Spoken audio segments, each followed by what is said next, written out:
So this worked out perfectly because it's the first BBC of the new year, and we're on the power of aspiration. So that's kind of like fortuitous. So we're on these 5 powers. This is the 4th. And the root text on this is from Mind Training Like Rays of the Sun. And it says, we should make great prayers and aspirations that by the force of mundane and transcendental merit in general, and especially our own merit created by body, speech, and mind throughout the 3 times, all sentient beings in general, and ourselves in particular, may generate the awakening mind that they have not generated, and that it may abide and thrive in those who have. That's a Tibetan version of a long sentence, but a big aspiration. So we usually, sometimes this is translated as prayers of aspiration, but prayer prayer is not really the best word. Aspiration is really a more correct word, or even determination. In a lot of cultures, say in Christianity or Judaism or even Muslim faith, prayer is kind of like asking, making a request, say, to God. But that's not what we're doing here. The feeling that we're generating is more one of an aspiration and a determination. We're not really pointing it outwards. Even if the words sound like they're going outwards, we're actually talking to ourselves.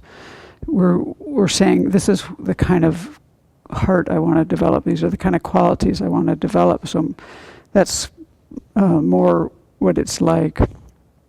So then part of the reason we do this is because we're trying to steer our minds and like, what direction do I want my mind to go in? And then we formulate that into this aspiration and determination. And then it is a request in the sense of, how is it that the Buddhas and Bodhisattvas and our teachers can help us? They actually can help us primarily by their instruction, their inspiration, and also giving us precepts.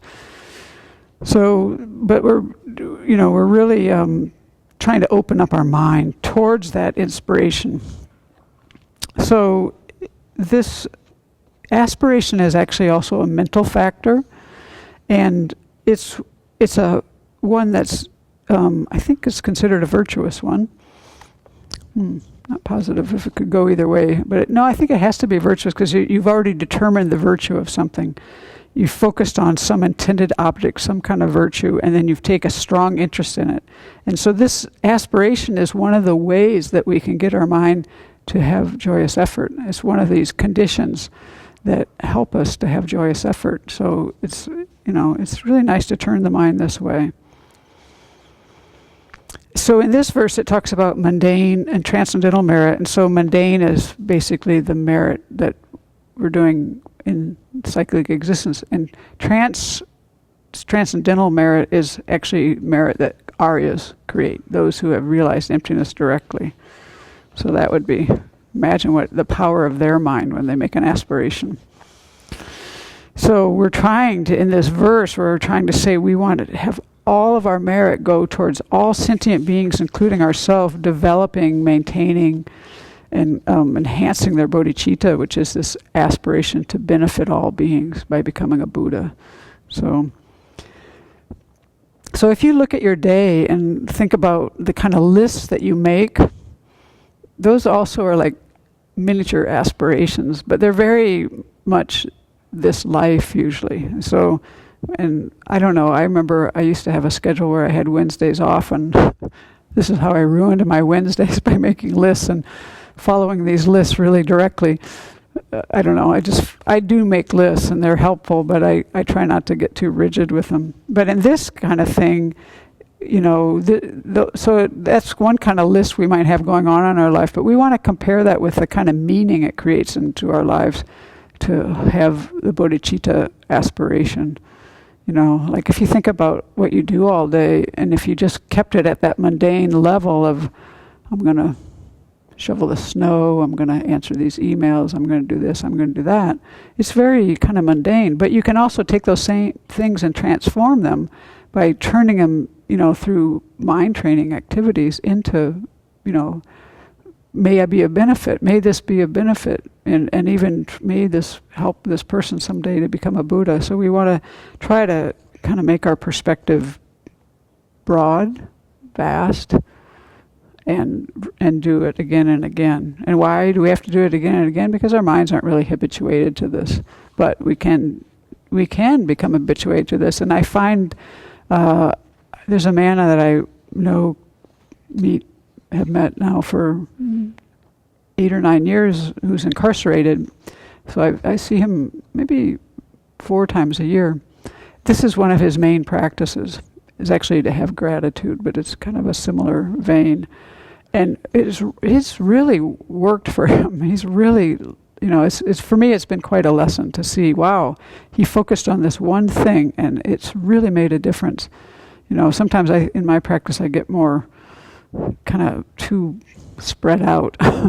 And I see that sometimes it's good to really stay with one thing. And that he's what I think of when I think of this. Because I can see the change in him. So one example that this makes in your daily life to have these kind of aspirations is, imagine if you're going into some kind of meeting and you kind of have this aspiration in your mind of, may nobody take advantage of me. That's your attitude you're bringing into things, It's like, kind of like got your boxing gloves on already. So then what does that do to your mood, and what does it do to your interactions? I mean, I know when my mind's like that, I'm setting myself up for problems. But then think about when you go into something and you're like, wow, I'm going to really listen, and I'm really going to try to be of benefit, and wow, maybe even make it this vast, may this little thing I'm doing right now be one of the steps to Buddhahood, Then you go in and, really it's a much better mindset, and it will affect your experience. So that's how we can use this in our daily lives, really. Okay, and then when Venerable Children taught about this, he said, you have to be careful what you wish for, because some things you might get, and they might be quite a mess. Actually, this always makes me think of a friend of mine who had one child, a boy, and she really wanted to have more kids, And unfortunately, her husband had Hodgkin's lymphoma, and they had to make him sterile. So they banked some sperm before they did this procedure on him. And then they did this fertility thing. And then I think she had 5 boys. Yeah, she had quintuplets. And when I first saw her, finally, after all this, she said, well, be careful what you wish for. Her family went from 1 to 6 overnight. And I have only seen her once since. It's like her life really changed. So be careful what you wish for. So when one little subset of this aspiration is our dedication of merit, which we do at the end of every practice, and we try to do it, even maybe at the end of a day, or of different activities. It doesn't have to be your formal practice. And what are we doing there? We're steering any of the virtue, even from the first. This is the 4th power or force of the 5. Even the first 3, you're dedicating that virtue from those first 3, the power of motivation, of virtuous activity, the white seed, and of destruction, destroying the self-centered thought and the self-grasping ignorance. You dedicate the virtue of that towards something very long-term, which is why we want to have this bodhicitta aspiration. So wherever I'm born, whatever social class I'm in, whatever my health is like, just whatever is going on, whatever my situation, we want to have this bodhicitta motivation. So we train our mind that way. And if you think about it, unless we had done this in a previous life, we wouldn't have the opportunity we have now to practice the Dharma. This is what we are taught about, both karma and about the causes of a precious human life.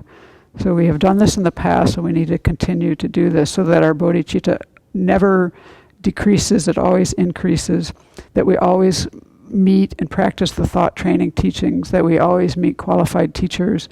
We recognize them, we follow their instructions by putting into practice the practices that they teach us. And so we can see that this relates in a sense to our karma. Our past actions are creating our present situation. Our present situation is creating our future situation.